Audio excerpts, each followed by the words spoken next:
Just imagine, Brother Wendell, matutulog siya, bigla lang gagalaw yung dila niya. And then, pati na yung tiyan niya. Meron bang karanasan na may pari na positive demonic possession? Meron, bro. Meron akong bago ngayon. Hindi ko na-share sa iyo, no? Ipakita ko sa iyo.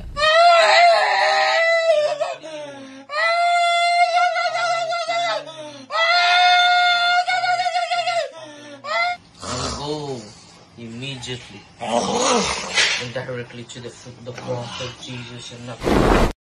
Yan, pinanood namin ni Father Danilo Divaras, ang Chief Exorcist ng Diocese of Lawag, na sa kasalukuyan nasa opisina ngayon.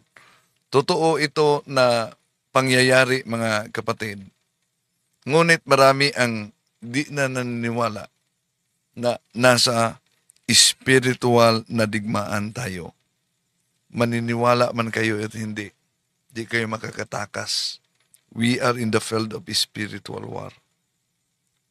At we have immortal enemies who want to destroy us, not just in this life and in the next. Tabayanan ninyo, ito ang tatalakayin natin. Ordinary and extraordinary demonic attack sa digmaang espiritual sa buhay Kristiyano. Samahan ninyo ko. Kasi kanalingan, pag palaging inulit-ulit ay magmukha talagang katotohanan para sa ating mga kapatid na kulang ang kaalaman. Ang pagkadaya ay maranasan sa iba't ibang paraan. Pero napakasakit pag madaya tayo sa pananampalataya dahil nanganib pati ang ating kaluluwa. Viva Cristo Rey! Pro Dio et Ecclesia! Kumusta? Welcome. Itong inyong lingkod, Brad Wendell Talibong, muling magkasama sa pagkakataong ito. At bilang suporta, huwag niyong kalimutan na pindutin ang like sa ating live. At huwag din kalimutan sa mga bago pa lang mag-subscribe. At pindutin ang bell button para updated kayo, mag-comment at i-share ninyo, mga kapatid.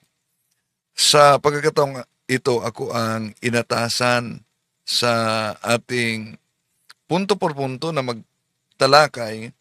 At dahil galing ako sa Office of Exorcism ng Diocese of Tagbilaran, kaya tatalakayin natin, mga kapatid, yung kaugnay sa spiritual na digmaan, yung tinatawag na extraordinary demonic attack, ordinary and extraordinary demonic attack.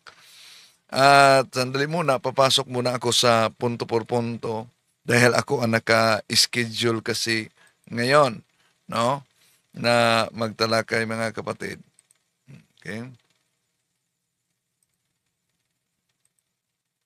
Mga 4:30, medyo wala ka nang kakainin, wala ka nang iinumin hanggat kaya mo. Unless mayroon siyang exemption dyan. Sige po, tuloy po. From any food and drink except for only water and medicine.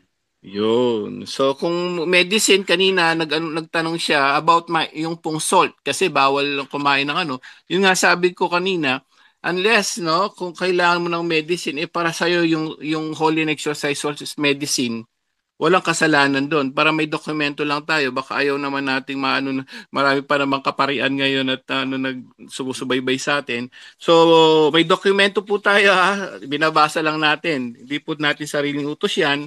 Ang mga dokumento niyan available po sa internet yan. So, yun po, kapatid, Code of Canon Law 919, lahat na nakikinig na hindi pa alam to, abstain or from food and drink or fasting 1 hour before Holy Communion. Kung medyo habaan mo pa yon, pwede rin yun. Mas maganda. Yun po, Brother Jando, Brother Romel. Salamat, Bro Romel. Okay, thank you sa iyo, Brother Angel. And then ito naman tayo ngayon sa next na tanong naman. Ito ay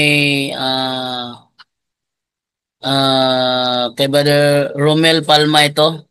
Edgar Falcolan, good evening, Bro JD. May tanong po ako. Kapag nag-offer po ba ng prayer ang pari sa mga birthday celebrants, during the Mass at itinaas ni Padre ang kamay niya sa mga birthday celebrants, ay need po ba na magtaas din ng kamay ang mga churchgoers na nakaturo sa birthday celebrants para sa pag-offer ng prayer? Brother Romel.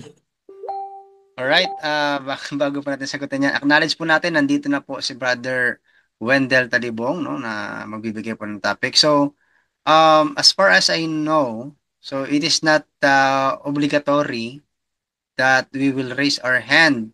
But if we will also offer prayer for those who celebrate their birthday, it's okay.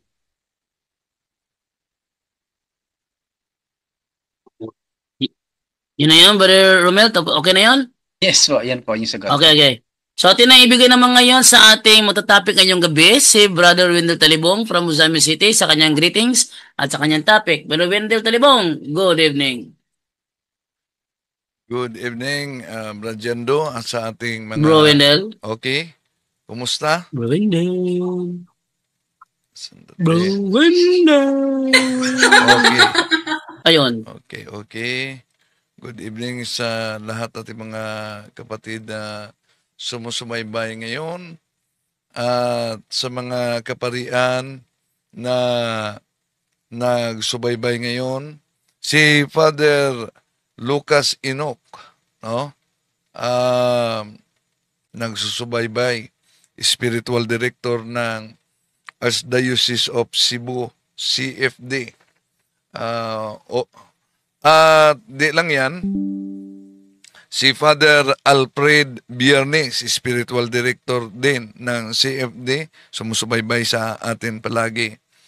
Si Father Edgar Sondo, diyan sa Cebu, palagi din nagsubaybay. Of course, si Father Bin Arseno, diyan sa Diocese of Cubao, na sumusubaybay sa atin. Si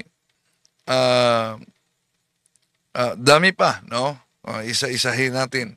Sa lahat ating mga kapatid na sumusubaybay sa ating live streaming, welcome po.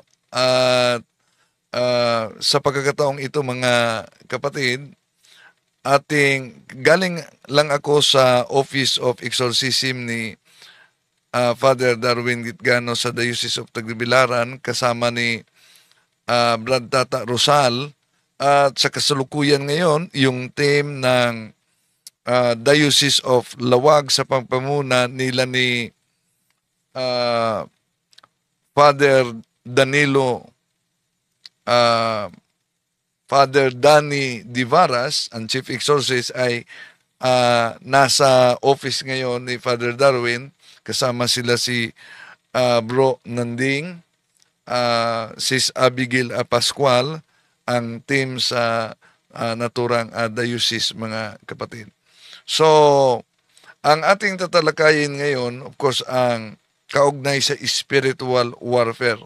Maalala na interview ko si Father Darwin sa mga karanasan sa pakipagdigmaang spiritual, no, na may iba't ibang mga manifestation.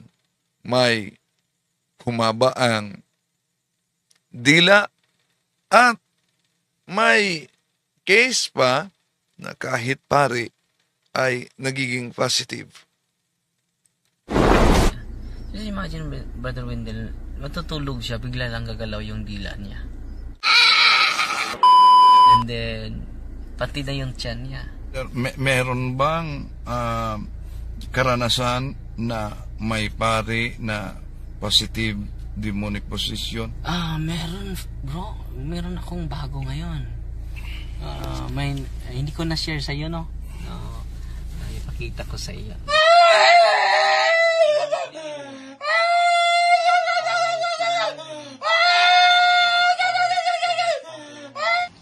Go immediately and directly to the cross of Jesus and not.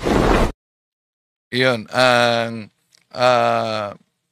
isa sa mga bagong akaso ni Father Darwin Gitgano. Ito ang kabuuang bahagi sa interview namin ni Father Darwin. meron tayong bago din ngayon na bigla lang kapatid ng isang pari, uncle ng isang pari, no? Bago ito, Brother Wendell, pero malaki na yung improvement sa kanya. Just imagine, Brother Wendell, matutulog siya, bigla lang gagalaw yung dila niya ng kusa, no? And then pati na yung tiyan niya, parang wave, no? Parang alon, no? Sa pagpunta niya dito sa office natin, dami palang demonyo nakapasok sa kanya. During exorcism, Brother Wendell, bibigla lang titigas yung dila niya at lalabas sa kanyang sa kanyang bibig. And then marami pala yung mga occult involvement niya sa kanyang mga ninuno. At during exorcism, Brother Wendell, nahulog talaga siya sa upuan dahil nakaupo siya in front of me.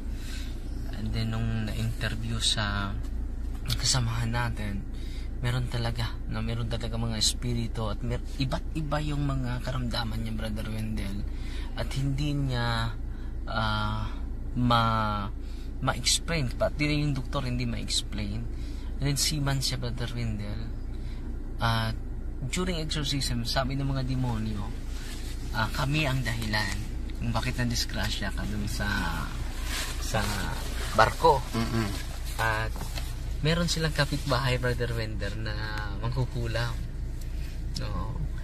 At sabi ng demonyo, siya ang nagpasugo na sa amin, yung mga masamang espiritu, para madisgrasya ka dun sa barko.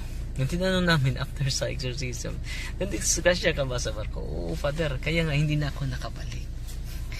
So patuloy kami, mga 3 beses pa ako nag-exercise sa kanya, Brother Wendell. So from time to time, binigyan natin siya ng rule of life, at bumuti naman yun ngayon ang karamdaman niya. Pero magre-react pa rin siya, Brother Wendell. Bibigla lang lalabas yung dila niya at gagalaw ng kusa during exorcism. Gagalaw pa rin yung dila niya, lalabas sa kanyang bibig. And then ngayon, sabi niya, may malaki na improvement, Father, makatulog na ako. Lahat ng mga karamdaman ko dati na ramdam ko, wala na po, no? So continue na, lagi siyang nagsasamba. And then sacrament of confession din.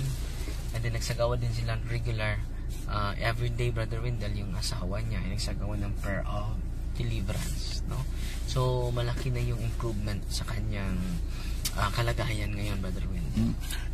May pangyayari ba, Father, na during the solemn exorcism na may sumuka ng mga pako? Meron, Brother Wendell, meron. Laki ng pako, Brother Wendell, numero 5, no? Na-videohan natin yon, no? Pero bawal na natin ipakita dahil gusto ng obispo, hindi natin ipakita yung mga video. So wala tayong actual na exorcism live, no? Bawal po yun, to protect the victim, the reputation of the victim, baka matrauma siya. So sa awa ng Diyos, Brother Wendell, mga more than or 17 nails yung nasuka niya. Meron pang umbrella nails, brother, umbrella nail doon na naisuka niya, no?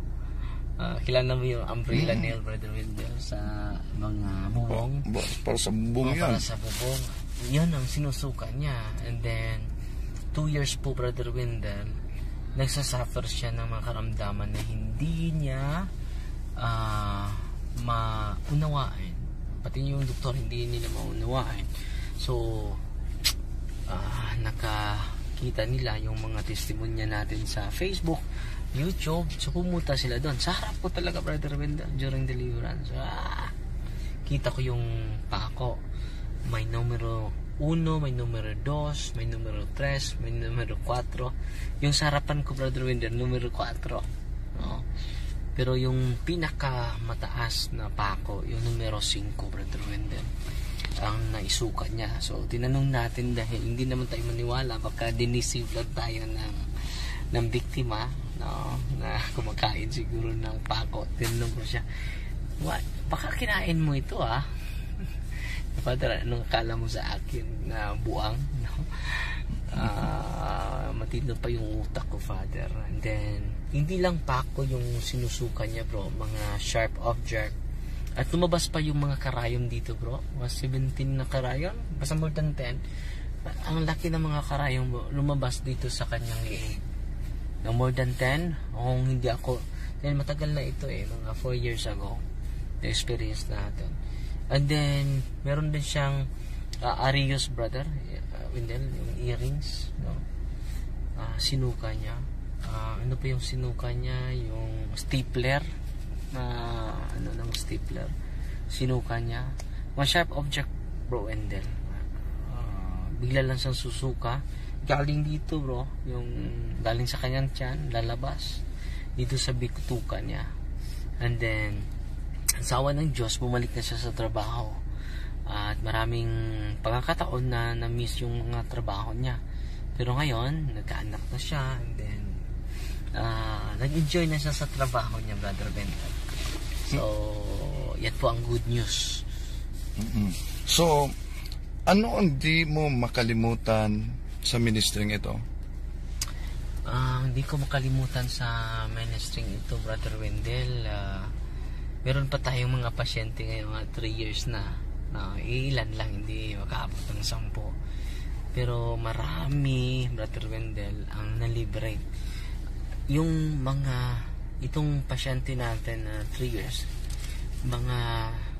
sabi ng Revelation ng demonyo, 10 legions, Brother Wendell. And then ngayon, hindi na sila aabot ng legion ngayon dahil yung exorcist, brother, yung makapagtanong imperative question. Pero bawal makig-dialogue sa demonyo. Pero ang exorcist may special authority to ask imperatively how many demons inside the body of the victim. So, yan ang hindi ko makalimutan, Brother Wendell, na yung mga demonyo, Brother Wendell, magsasalita talaga sa kanilang identity, sa kanilang reason, sa entry points nila, bakit sila nakapasok, no? So, ma-amaze talaga. Hanggang ngayon, Brother Wendell, ma-amaze ako. Pero, isa sa mga, yung bago pa ako, Brother Wendell, hindi pa ako exorcist, yun talaga ang hindi ko makalimutan. Lumutang talaga, Brother Wendell. Lumutang talaga. Yung satanista na interview mo, Brother Wendell, hindi pa ba? Sabi mo, hindi yan kaya may deliverance, Father, dapat exorcist. Pero wala naman kaming active exorcist during that time.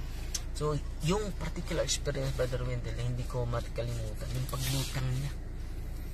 Hindi ko inaasahan yun, Brother Wendell. Nalumutang talaga yung biktima. Di ba, narinig ko na yan sa teleserye, narinig ko na yan sa mga movie, narinig ko na yan sa drama sa radyo. Pero iba talaga makakita ka ng aktual na lumutang. Ang sarap ko, ano bang nangyari ito?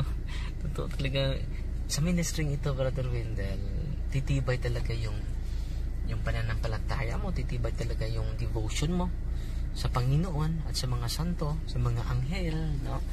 At yan ang nagbigay sa akin ng inspirasyon, Brother Wendell. Ang mga biktima na nagsasuffer ng grabe.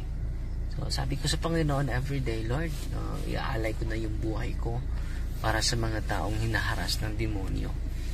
Pinapili ako, kung sino pipiliin mo, Father, CFD or exorcism. Pupiliin ako, gusto kong manatiling exorcist. Rami ng CFD ngayon, di ba? Gusto ko manatili sa ministry of exorcism. Bakit?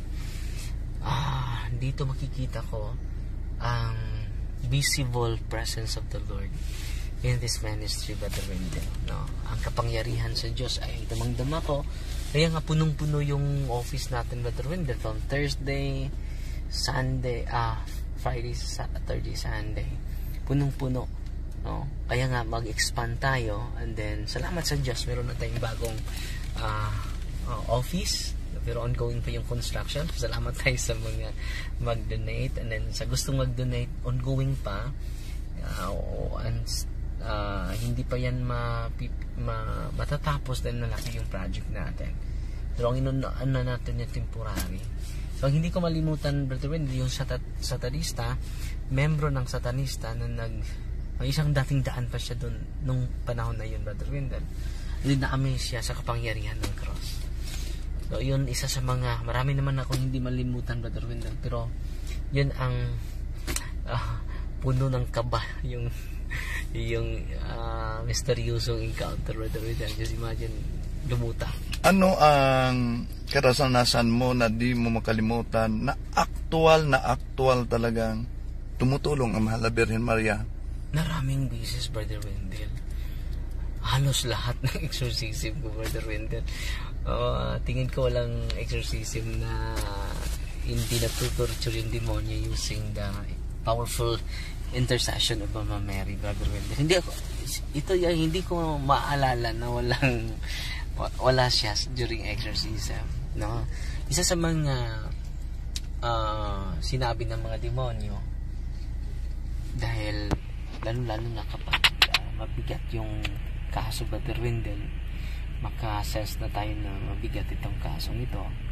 So I asked the powerful intercession of Mama Mary. Sabi ng mga demonyo, Darwin, tatawagin mo naman yan, babae yan, maawa ka naman sa amin, na-torture na nga kami sa exorcism mo, tatawagin mo pa yan yung babaeng yan. So very inspiring, Brother Wendell, na patuloy tayong mag-devotion sa Mahal na Birhen, dahil takot yung demonyo, at dahan-dahan po kung yung devotion natin ay mag-increase sa ating mahal na ina, mag-increase din ang pananampalataya natin.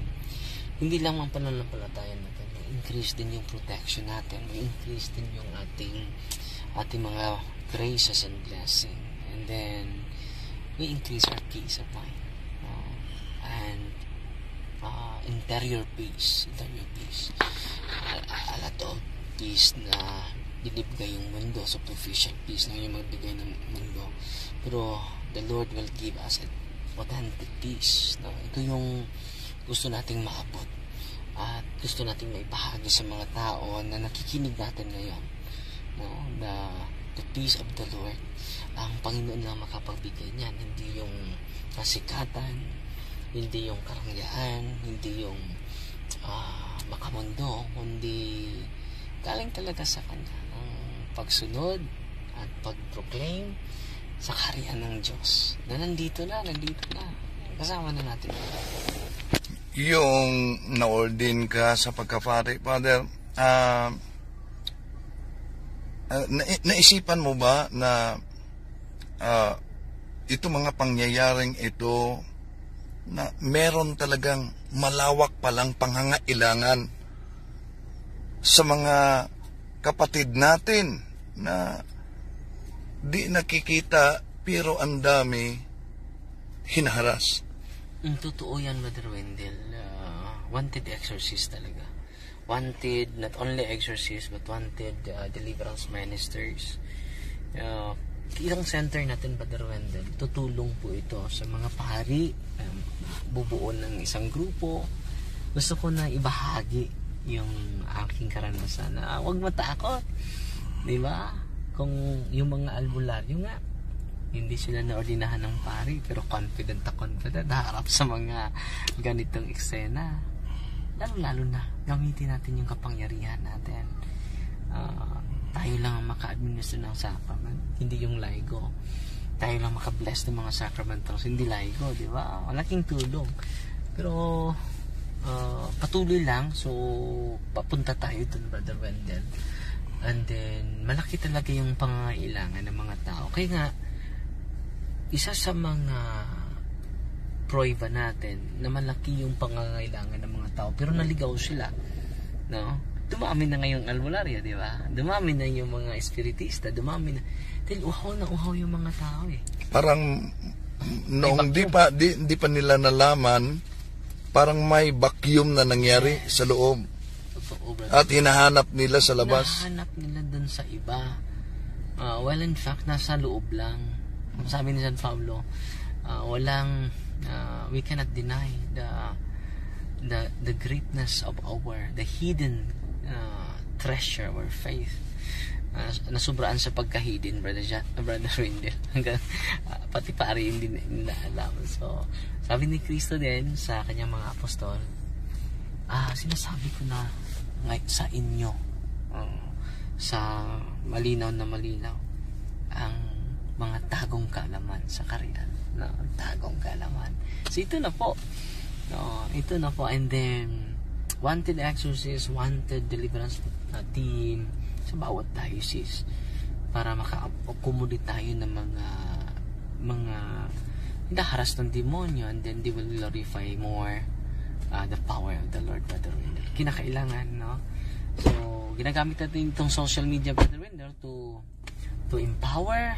Empowerment is very essential. Empower nyo ako doon sa pagpunta sa Osamis ngayon. Pay it forward, no? In-empower din natin yung mga binibisita natin ng mga lugar, pati na yung mga pari, because all priests are healers. No, all priests are healers because of the sacrament. May binibisita akong isang lola kahapon, Brother Wendell, at 1 year na pala siyang hindi nakala, 92 years old. And then masaya siyang nagkwento sa akin, Father, every Sunday po ako nakatanggap ng communion, then nakakumpisal na ako. Nakahiga na ako, Father, nahihirapan ako sa pagtayo, no? Pero ngayon, Father, nakalakad na ako. So, very inspiring, no? Kung ma-appreciate lang lahat ng mga kaparian, the power of Christ in the sacrament. Marami tayong matulungan, Brother Wendell. Lastly, Father, meron bang karanasan na may pari na positive demonic possession o madre? Meron, bro. Meron akong bago ngayon. Hindi ko na-share sa iyo, no? Ipakita ko sa iyo mamaya yung video. Akala ko, bro, dahil sabi niya sa akin, bago pa ito, last Holy Week pa ito nangyari, nag-recollection kami mga pari, at nag-chat siya sa akin, Father, hindi ko na naintindihan yung sarili ko. Pare ba yun? Pare. Kasama ko, pare.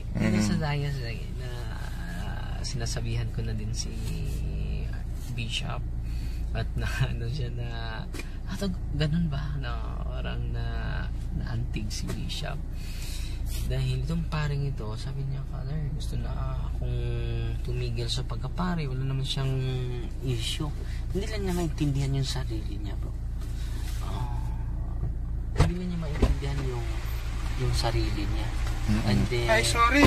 okay, Padre, namili ako ng mga t-shirt kasi kasama namin si Father Danny, mga kapatid, exorcist ng Diocese of Lawag. Okay. And then, para yun, yung kasamaan kong pare, gusto na siyang hihinto. Hihinto. And then, nung sinabihan ko, maritso na tayo dong. Doon na tayo mag-iinom ng buko sa bayan. So, yun, may kasama na akong father na nagpa-advise sa akin na gusto na siyang hihinto bilang pare. Sinabihan ko, Father, nag-joke na lang sa kanya, sama na lang ko sa'yo. Hindi ka mag-iisa din. Kami nga mag-umpisa ka, Father. And then mag-pray of deliverance ako sa'yo. Bro, nawala yung itim sa niya, sa mata. Puti lahat. Puti lahat. At sinabihan ko, Father, hindi tayo mag-deliverance dito, baka marami pang pare doon sa labas. Recollection kami. So punta tayo sa bahay, Father, dahil day off yun. Punta tayo sa bahay, Father, yung enslavement of the demonic obsession, bro, sa isipan, yun ang pinipray ko sa kanya. Natumba, bro. Daming demonyo. Nawalan sa kanyang sarili. Bro, grave oppression, partially possession. Hindi naman total possession, pero hindi niya mapigilan yung sarili niya. Sumigaw. pero conscious siya, Padre. Conscious, grave oppression. Partially possessed. Partially. Diba? Ko, Father, muntik na. And then, ngayon, bro, ini-exercise siya, pangalawang beses, nag-react pa rin, pero mild na yung reaction niya. Hindi gaya ng unang sa exorcism ko sa kanya. Again, patuloy pa akong sasama sa kanya dahil sabi niya, Father, may improvement yung yung mga karamdaman ko, may improvement. And then, pero meron pa rin konti na ma-feel ko na loneliness, anxiety. Huwag ka mag-alala, Father. Tulungan ka namin. May occult involvement ba sa mga ninono? Marami, Brother Wendell. So yan ang opening niya. And then patuloy pa, nagsagawa pa tayo ng patuloy na pinagawa ko pa siya ng narrative, bro. Dahil after sa exorcism ko, pumunta siya sa ibang lugar, bumalik na sila ngayon, hindi na busy sa parokya dahil sa reshuffling. So ngayon tutulong siya sa ministry natin sa sunod na araw lang, sabbatical leave siya, 1 year. Patuloy pa, bro. Meron, bago yan, bago. Exorcist siya pare. Hindi siya exorcist. Pupunta lang siya sa office sa sunod na araw for confession. And then hindi inasahan na raming demonyo sa katawan niya. Okay. Parang So, yan lang muna mga kapatid.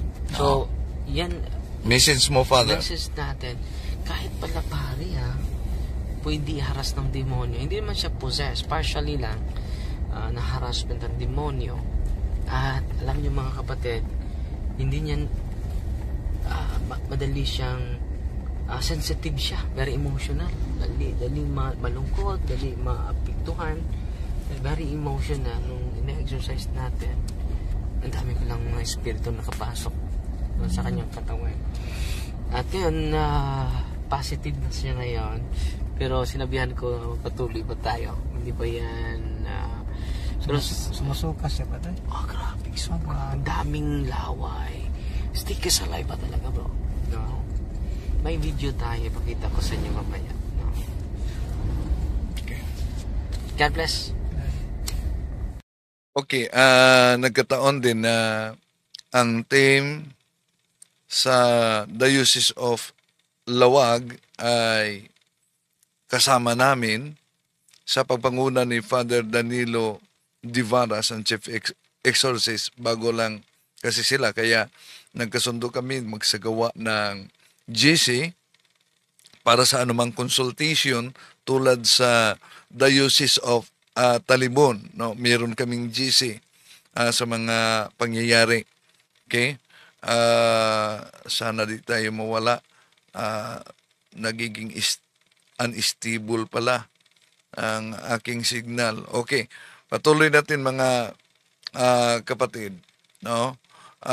Ito ang binablard lang natin ang sinabi ni Father Darwin na imagine, wala naman siyang issue na immorality. Meron lang ninuno na may kaugnayan sa occult, pero dumating sa punto na gusto na siyang lalabas. Ito, sabi ni Father Danilo Divaras, ang Chief Exorcist, kanyang tingnan umano dahil may mga kasama daw umano siya sa diocese na di naniniwala kaugnay sa spiritual warfare at gusto niyang ipapakita din.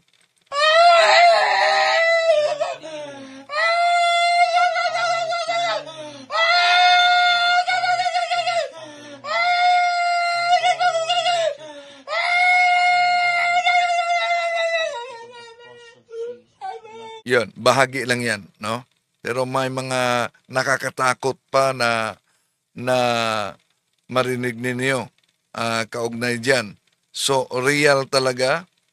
At bakit ba sa ating panahon ngayon, dami nang di maniniwala. Pakinggan muna natin si Cardinal Tagle.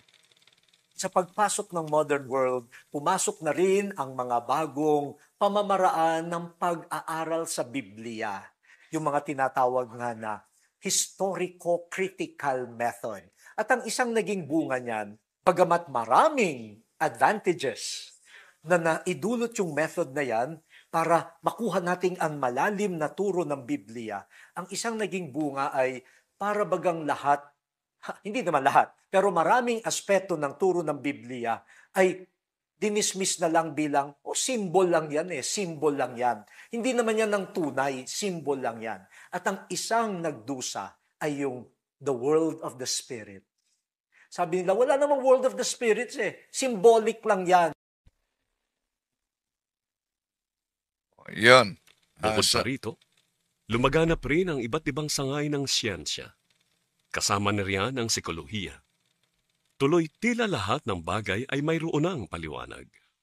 Pumasok na yung mga subconscious, unconscious. Kaya sinabi nila, yan, hindi yan tunay. Ano lang yan, produkto lang yan ng subconscious ni Isaiah, subconscious ni Juan, subconscious lang yan ni Jesus.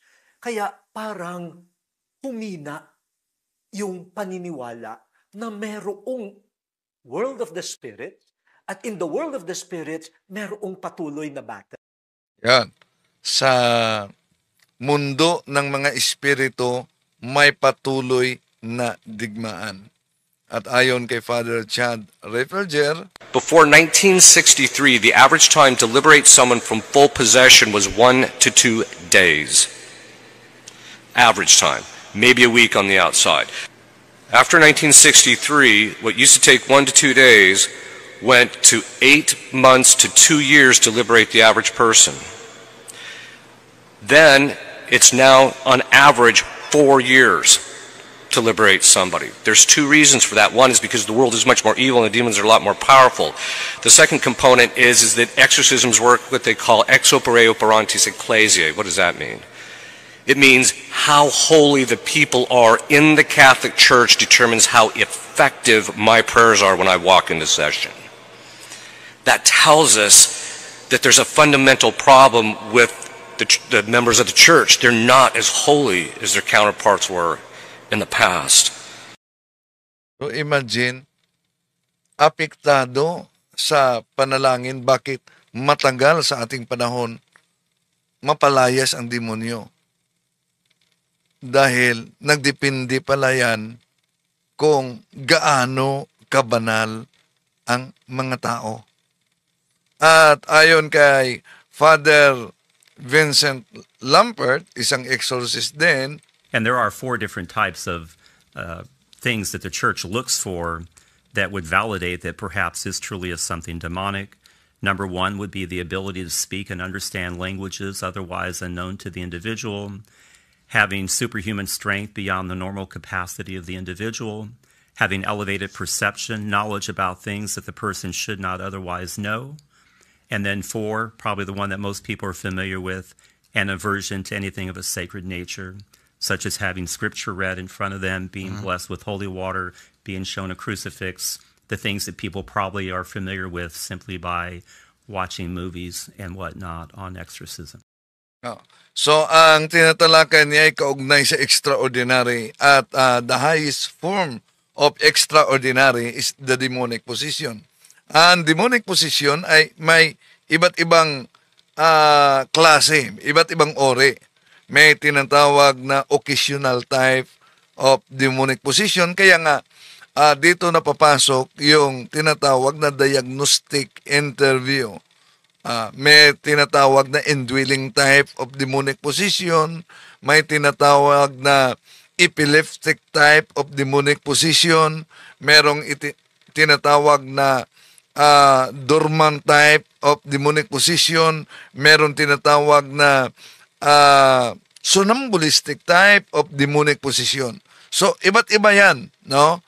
Na kailangan ma-diagnose kung anong uri. Ito ba'y demonic possession o ito ba'y psychological case? No? Dahil kailangan din ang prudence. Bakit? Sa psychological case, pwedeng magtatago ang demonyo. Kaya, isa sa mga makatulong sa atin, yung tinatawag na mga sacramentals. Ito'y pangontra kung sa mga albularyo, meron silang mga anting-anting, meron silang lanat, tayo ding mga Katoliko, isang gift ng simbahan para sa atin ang sacramentals. Meron tayong tinatawag na 7 ritual sacraments na yun ang espesyal na pagpapadama ng Diyos ng kanyang presensya sa iba't ibang yugto ng buhay. Pero meron tayong mga tinatawag na sacramentals na kahit labas sila sa 7 sacraments, sila pa rin ay sa tradisyon ng simbahan maaaring magamit upang maramdaman natin sa isang continuous na pamamaraan ang biyaya na natanggap natin sa mga sakramento. Holy diba, water. Ang binyag ay pag-alis sa original sin. Pinalayas na ang demonyo na humahawak sa isang bibinyagan at sa pamamagitan ng tubig na binyagan tayo. Kaya yung holy water ay isang sacramental na ginagamit sa rite of exorcism. At sa pagbibindisyon, sa paggamit ng holy water, ang bisa ng binyag, yung original exorcism, ay pinananatili sa atin. Sa binyag, no? Pinahira na rin tayo ng langis. At tayo ay inangkin na ni Kristo, hari, propeta, pari. At sa kumpil, pinahira na ng langis.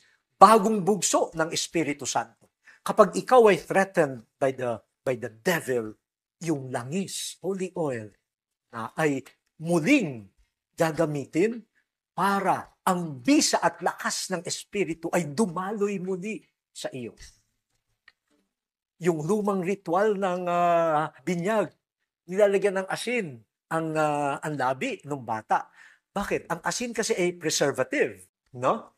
And it seals the quality of food. Okay? Kaya yung asin sa binyag ay parang panalangin na ma-preserve sana ang sanctity mo. O ngayon, exorcism, yung asin, no? Yung exorcised salt ay naandyan to seal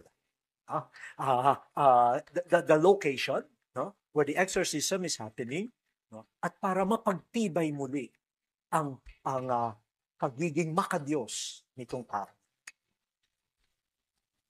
Dito sa krusipiho, dito ibinuwis ni Jesus ang kanyang buhay para tayo mabuhay. Kaya lahat ng ating ginagawa, mula binyag hanggang kamatayan, sa tatak ng krus ni Jesus. Kaya sa exorcism, we invoke again the power of the saving death of Christ.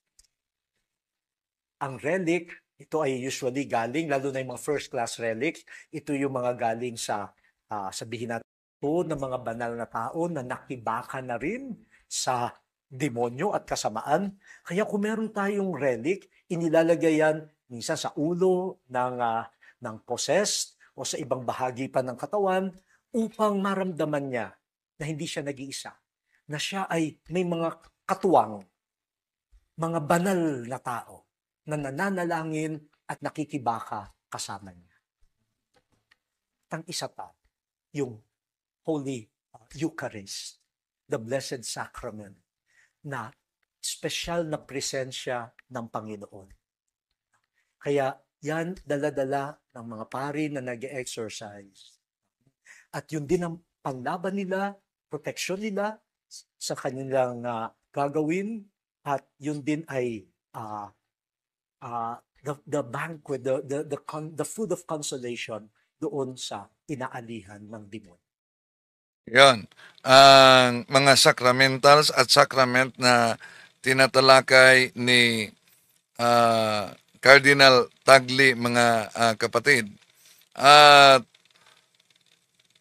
kung maalala ninyo, bakit may nagtanong kasi sa National Convention sa akin sa mga CFD at Dumaguete, di po ba ang sacrament ay mas higit sa sacramental? Pero ang tanong daw, bakit may nangungumpisal na, pero sa prayer of deliverance at sa mga holy and exorcise oil na sacramental, abay nagre-react pa rin. Bakit ganon? Di po ba makapangyarihan naman ang sacramental? Pagkatapos sa natanggap nila ang sacrament of confession, bakit nagre-react pa? Ito ang paliwanag ni Father Jose Francisco Siquia. Okay. So remember, very important yung sacramentals, because not only the sacramentals assist the sacramentals assist the sacraments. The sacramental of exorcism and the ministry of liberation, like holy water, etc., assist the sacrament of confession. Okay? Kaya nga, very important, kapag ako 10 taon hindi ako nagsisimba, I am in the state of sin for 10 years, unti-unti kumakapit ang mga spirito sa akin. The longer I am not going to confession, the more and more spirits attached to my body, my emotions, my imagination, my lower faculties. Now, I go to confession, and also my soul belongs to the devil. Ayun, ako'y nagkumpisal. What will happen? The Lord forgives me. My soul is free. But hindi automatic nawawala ang mga spirito nakakapit sa katawan ko. That's why may mga tao, Father, gusto ko na magbagong buhay, ngunit napakaraming hadlang. Ngayon na gusto ko maging isang mabuting Katoliko. So many challenges, so many obstacles, because the spirits are still attached to the person. That's why that is where the sacramentals are very important.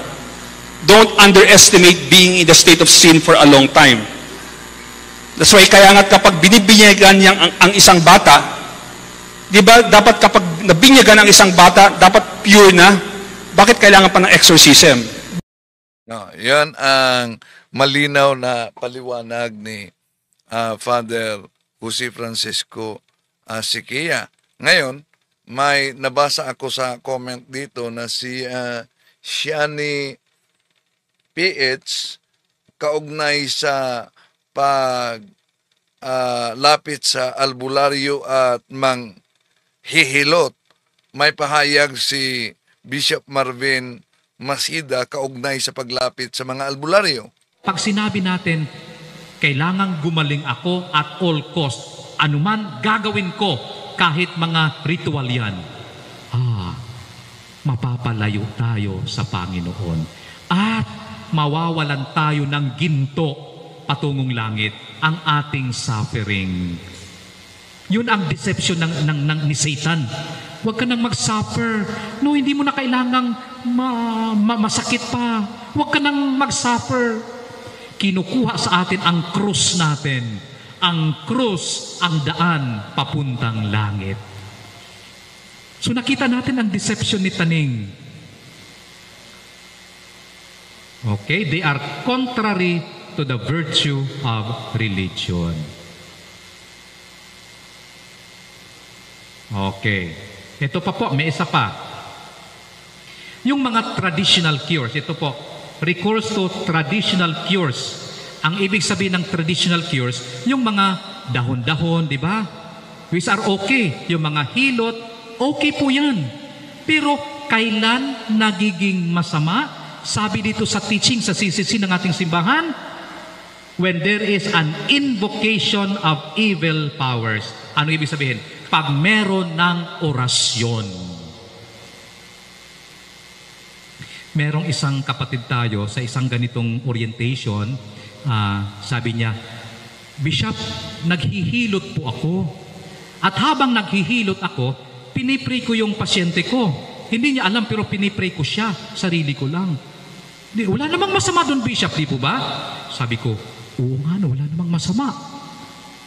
So sabi ko, and then biglang may pumasok sa isip ko, sabi ko, Sister, bukas po ba yung third eye nyo? May nakikita kayo ngayon? At ang sagot niya, opo, Bishop, may nakikita po ako. Kaya ang kanyang prayer, contaminated galing sa third eye. Nakita po natin? Yan. So, malinaw yan. Sagot yan sa katanungan mismo ni Shani PH, no? To make his message known is our responsibility. So here we are to pledge our lives to the